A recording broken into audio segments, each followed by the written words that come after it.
All right, guys, we are here together once again, and I love these catch-up sessions that Hashoshi and I Yeah, do.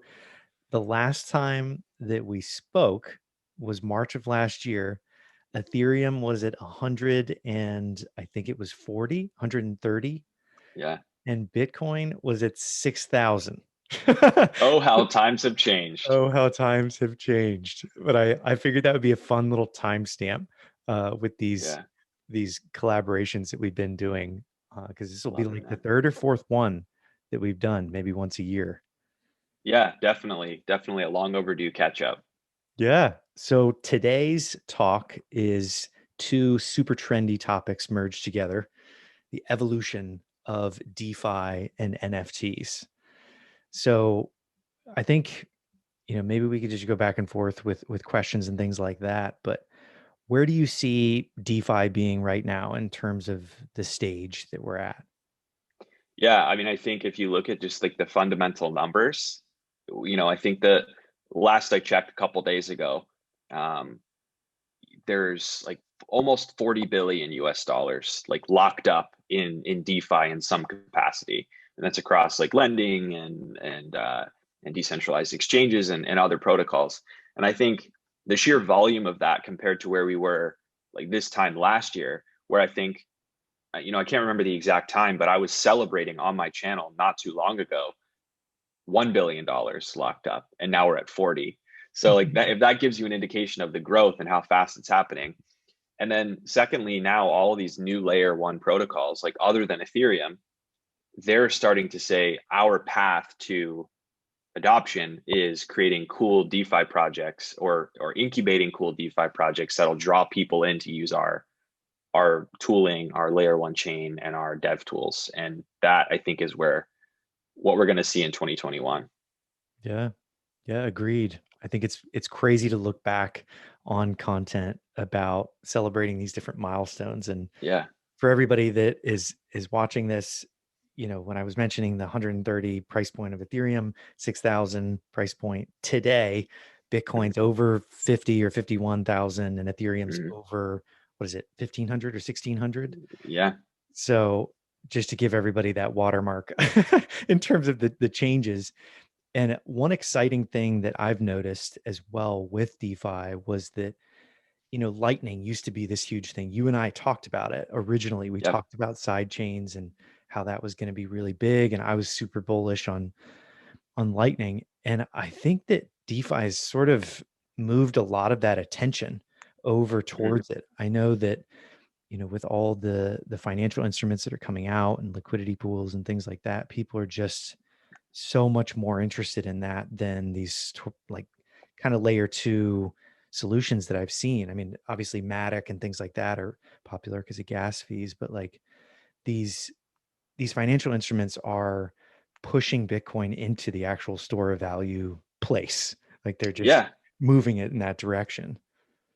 And I think that's okay. Like Yeah. there's this constant like, push and pull and like battle going on online where it's like the Bitcoin maximalists are constantly ragging on the Ethereum maximalists who then rag on all the other challenger chains. Like they hate Polkadot, they hate Cardano, they hate everything. And like that whole thing has never made sense to me because there's sort of a spot for all of these big protocols, and it's very likely that some of the ones that will last have not even been invented yet. Let's just put that out there. Mhm. But Bitcoin being a store of value, being a person's treasury, if you will, and then Ethereum and some of these other chains in a theoretically multi-chain interoperable environment being your lending avenue, being your high yield growth account, or whatever, that is very likely the future of finance. And there's no this protocol is better than this one, and it's a zero sum game. It's really not. There are so many things that can succeed in a mutual way. Yeah. And we were talking right before the call that it's just the slippery slope or rabbit hole, I guess you could say, of DeFi is pretty Yeah. incredible. I mean, you can go and research all these different protocols, all these different types of platforms that are coming out, and just the brilliance behind the design of it all, like with Uniswap. I mean, Mhm. there's just some incredible minds behind what's happening. And I think that it's, like you said, the going from 1 billion to 40 billion that quickly is just, it deserves it, I think, because the ambition of what DeFi could do, like the potential Yeah. disruption, it it's impressive that it's not more, I guess, at this stage, because people haven't quite wrapped their heads around how big of a deal it is to just remove, literally replace like a bank or a middleman with a smart contract. Yeah. It's a totally like seismic shift, like a polar shift. And that is why it's growing so quickly. And really what's missing is just um, the user experience, making it easy enough and not so daunting for someone who has no idea what this is to be able to use it. And that will come with time. But I think the thing that's interesting is what is used often to discount Bitcoin and DeFi and basically all the stuff in crypto that people, NFTs included, um, is this rhetoric in the media and a lot of outspoken critics of the entire space saying, oh, well, all of this is driven solely by speculation. Mhm. And you can argue the economics of Bitcoin or the economics of a digital asset that has value based on supply and demand, what have you.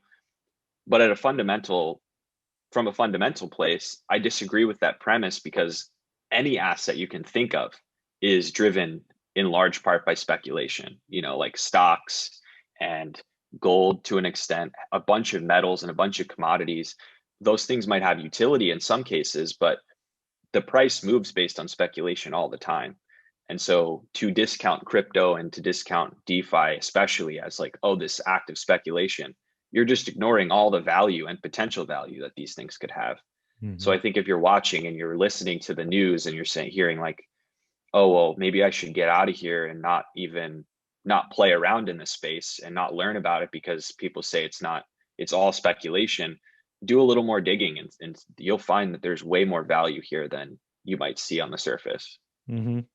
Yeah, it's a great saying that says that an educated person in an asset class is an investor, and someone Hmm. who's not educated in an asset class is a speculator. So it's basically, Yeah. if you can educate yourself on what's going on in a certain asset, you can make an investment, like an informed decision that, Hmm. has an upside or whatnot. So this is kind of a good transition, because now we're getting into the ownership. You mentioned ownership a little bit. Yeah. And I think we were briefly talking about this before, about how NFTs have kind of fulfilled what, certain parts of what Bitcoin was originally trying to do, and certain elements of crypto with ownership and, Hmm. transacting and things like that. So let's talk a little bit about NFTs, and in terms of like how you see that, in terms of the stage. Yeah. I think NFTs have evolved a lot since the earliest popular form of it, which was crypto kitties and then, crypto punks. And I laugh about it still because I think one of the first videos I ever made was like, I made this like really random, like sort of FOMO video about crypto punks.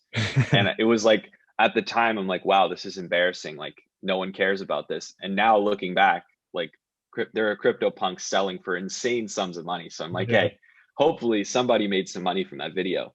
But NFTs, the technology behind them have changed a ton. And there are other chains outside of Ethereum that are doing a great job at getting non-fungible tokens into the mainstream. Like I know there's examples of, in the Icon ecosystem, Phantasma is one that's like really got a good foothold in the NFT space with their Ghost Market and et cetera. And so I'm really excited for what's to come there because you can use non-fungible tokens for so many different things. It's not just digital art.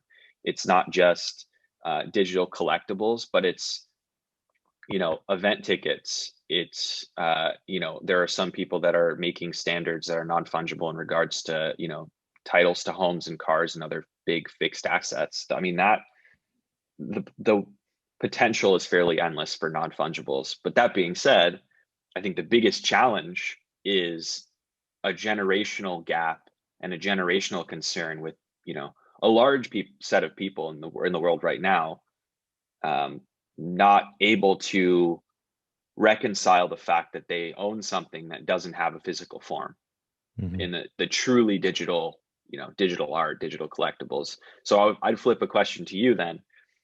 What do you think the panacea is to the poison in regards to that challenge? Like, how do you communicate the value proposition of something that doesn't have a physical form? Hmm. It's a good question. And my mom actually is a visual artist. She's been a visual artist all my life. And when I was sitting down and explaining to her, like, these digital artists are selling artwork, and it really kind of opened up how I viewed a lot of the intent for an artist. Mhm.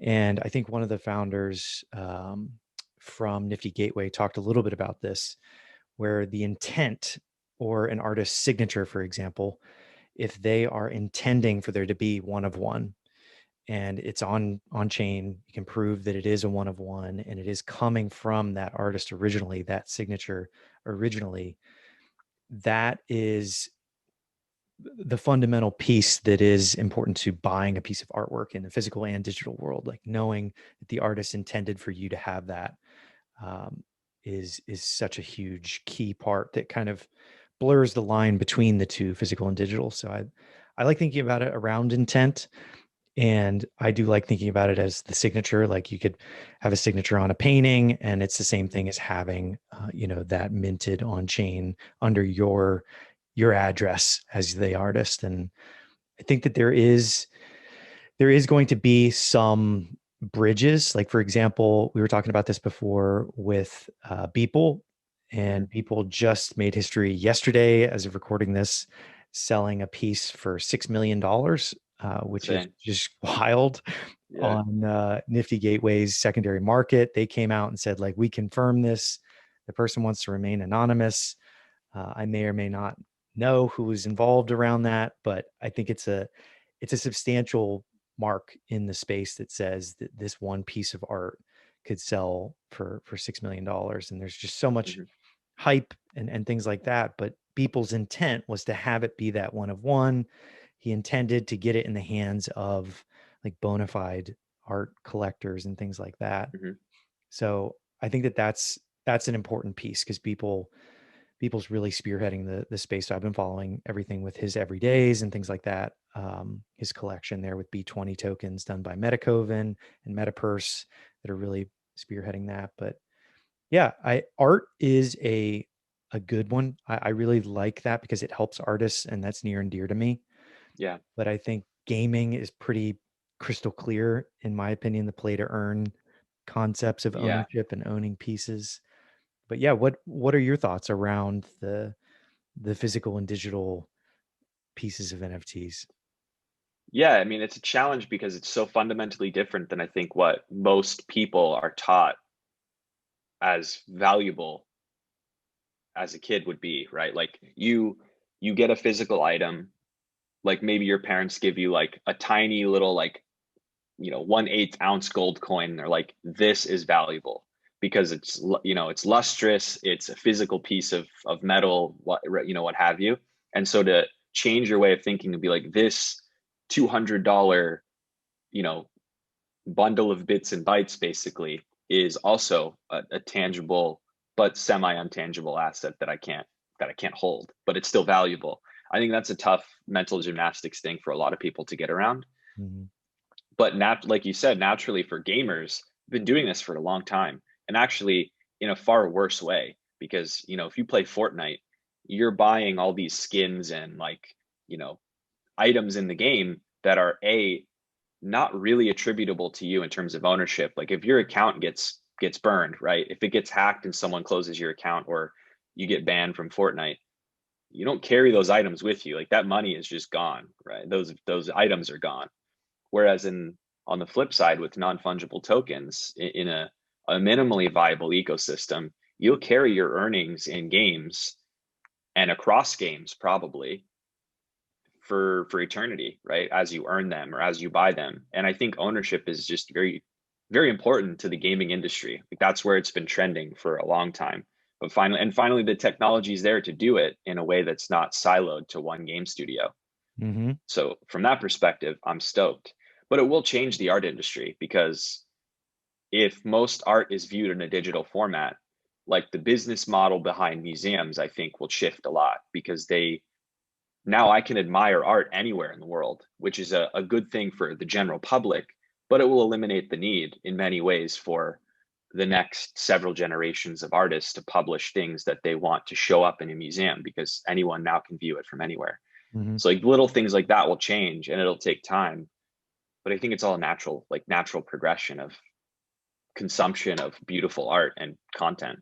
Yeah, the channels that people consume it, I think, is definitely Yeah, definitely changing. There is a project called Terra Virtua. Have you heard of Terra Virtua? I have. And you know what? It's so cool. It's so cool.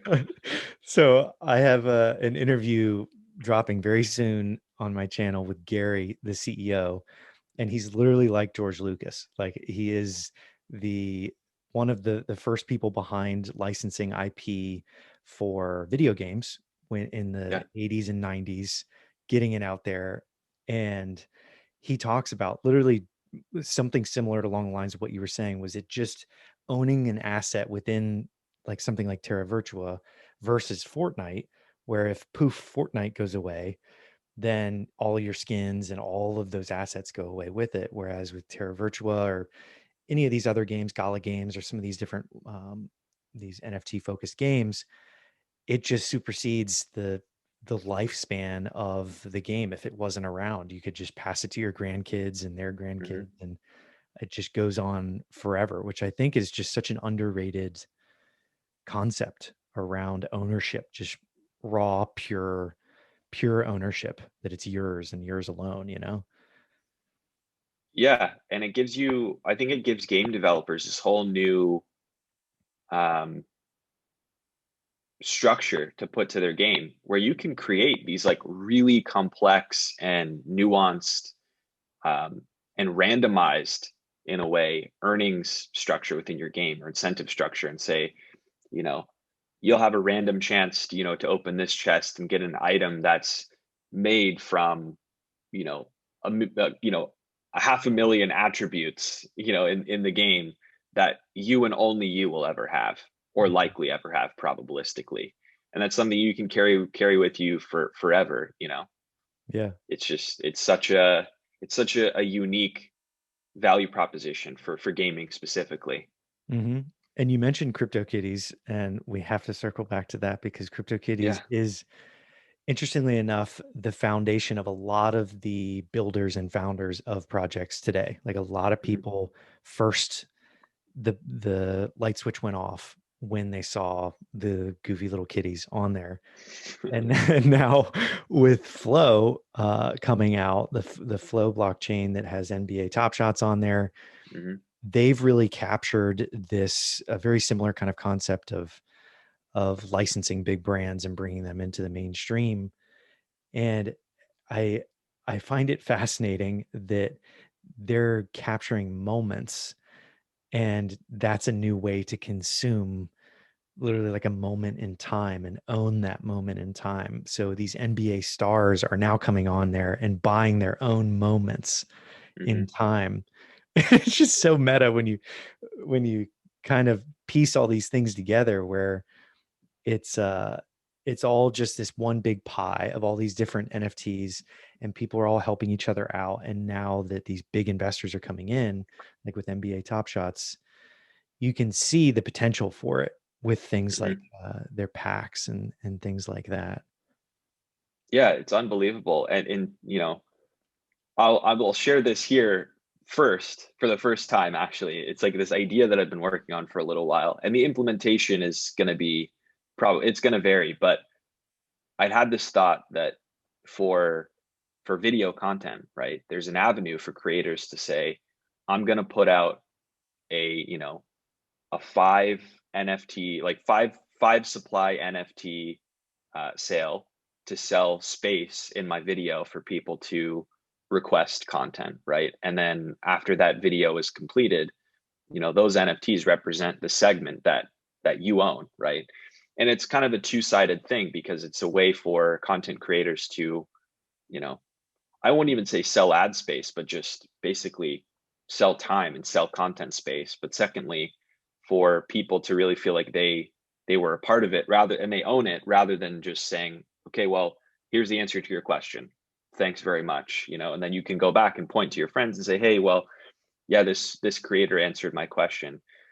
But it's like I feel like there's something there in letting people request and own a piece of content on either big or small platforms. I think would be really cool. Yeah, I agree because there is a little bit of a conversation that takes place that I'm sure you've had, I've had before, and it's basically commercial use, I guess you could Hmm. call it, of content after it's published. Like are the Yeah. companies going to strip it down and publish it on their own channels? Are they going to run ads for it? I've seen that happen with products outside of crypto and things like that, where Hmm. they'll literally just put it up on YouTube so it runs as a pre-roll ad, people Yeah. reviewing products and things like that. So yeah, I think it's a very cool concept because there's no need for that conversation to even happen after the fact. Like, hey, Yeah. can we use your video? Well, yeah, you own it because Yeah. you did it up front. So yeah, that's very cool. There's so many different applications of it. It's kind of uh, inundating just thinking about all the different ways that it can be implemented Hmm. with ownership. Yeah. I mean, it's kind of like an hourglass. Like we're kind of at the point where we're starting to like all the ideas are starting to fill up, to the top of the hourglass, but the ones that sort of shake out to the base and the bottom, those will be like the really valuable ones that people really want to use and people really want to carry forward. And so I'm hoping that in the next, 3 to 5 years, a lot of the technical limitations will have been resolved, and then we'll really see what the market and what the average user is like really interested in. Mhm. And it's very likely too, and I'd love to get your thoughts on this. It's very likely that the non-fungible token, like the blockchain part, the crypto part, is not abundantly clear or advertised to the end user. It's going to be advertised solely as you own this piece of content in the game or what have you, without exposing any of the complexity behind the scenes. Mhm.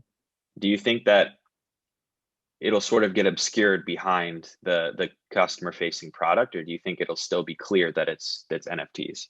It'll definitely be in the background, definitely be running in the background. And it's already kind of showing signs of this with, Nifty Gateway, where Hmm. you're literally purchasing with a credit card on there and it's technically on chain in the background that's going on, but Hmm. you don't experience that up front. And NBA Top Shots, same way, the most successful projects that are implementing it right now are really focusing on it operating in the background because the technology is what's important to make that ownership real, but it doesn't have to have this long strand of numbers that are gonna confuse people in the future. And I'm excited to see what that's going to be because it really is kind of in essence what NFTs are all about. Is when CryptoKitties came out, people were like, oh, it's applying a cute little face to this long strand of code, Yeah. and I hope that the development and builds over the next 3 5 years kind of follow that path and put it in the background. So we are seeing that now for sure. Super exciting to see it going in the background, and I'm sure you're seeing it as well. And I wanted to kind of flip that around on you a little bit, like with what you're seeing that's exciting you, projects specifically. Hmm. You can mention whatever you want to mention, but you and I and a lot of people that do talk about this on a regular basis have a really unique privilege in a way where we're able to get access to all of these cutting edge projects that a lot of people don't Hmm. see. And I always like talking about that with other YouTubers because we get to see a lot of the under the hood things that are going on. So, what are you in the NFT space and the DeFi space? What are you really excited about? You mentioned Ghost Market, but what are you excited about? Yeah, I mean, I think Ghost Market in the Phantasma world is great. I think that, also Nifty Gateway, and we've mentioned it several times. I think that one of the most prominent companies that maybe doesn't market aggressively is Engine, ENJIN. They're very focused on building out a gaming engine, you know, hence the name, that really works natively with NFTs and blockchains in general, which I think is really important. And their work on the ERC 1155 token standard that makes NFTs more efficient to mint and burn and manage is net benefit both for people who want to build NFTs and NFT projects, but also for the layer one blockchains on which it resides, namely Ethereum, because the fewer inefficient contracts you have and inefficient constructs that you have on the chain, the better you are, because the scalability is going to be affected one way or the other if you have a really popular product that uses ERC 721 or 1155. Like most of the time, 1155 is more efficient. So I think Engine is probably my favorite because they're doing a lot that I don't think is fully appreciated yet in the space. But there are so many. You and I could probably get on a Google Doc and we could fill up multiple pages with companies that are doing cool stuff. Yeah. Yeah, I agree. I like you touched on it briefly before, but the interoperability in the future, I think is going to be pretty fundamental. Because when I was at NFT NYC, I guess last year, right before everything kicked off with the craziness, the developer behind Hive, an NFT showroom, he talked to me about silos and bridges. And I think I mentioned this when we previously talked, but everything right now is in silos. And what we need to be focusing on is the bridges between the silos to bring everybody in to interoperability. And I think that is something that's exciting, that like with Phantasma, where they're operating cross chain. And I'm hoping that a lot of that happens throughout, all these different projects, because it's really important to get that user base moving around, all the collectors moving around across everything.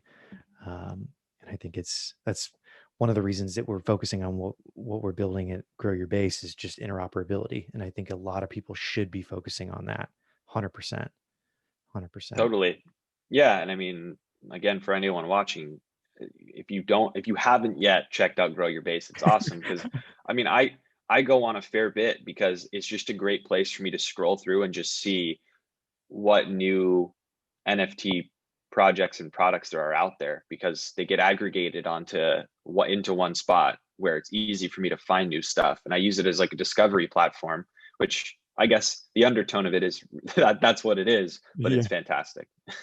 Yeah. Thanks. Appreciate it. I mean, we're going through a redesign now, but it'll be pretty very soon for people to go and check out. But yeah, I think we've covered a ton. I mean, we went through the evolution of DeFi and NFTs. But yeah, this was a lot of fun, man. And I was actually drinking coffee before this because I know Nice. you're Yeah. over coffee. Yes, sir. I'm already 2 coffees in for the day, so it's 1 o'clock. I might have a third, but then I'm done for the day. Otherwise, I'll be up all night. Well, excellent, man. This was a lot of fun. Good catching up. Likewise, man. Got to do this again in maybe a year's time. We just do this systematically. Absolutely. Build up a year of new experience to talk about, and then we'll definitely do it again, man. Always a pleasure. And thanks everybody for watching.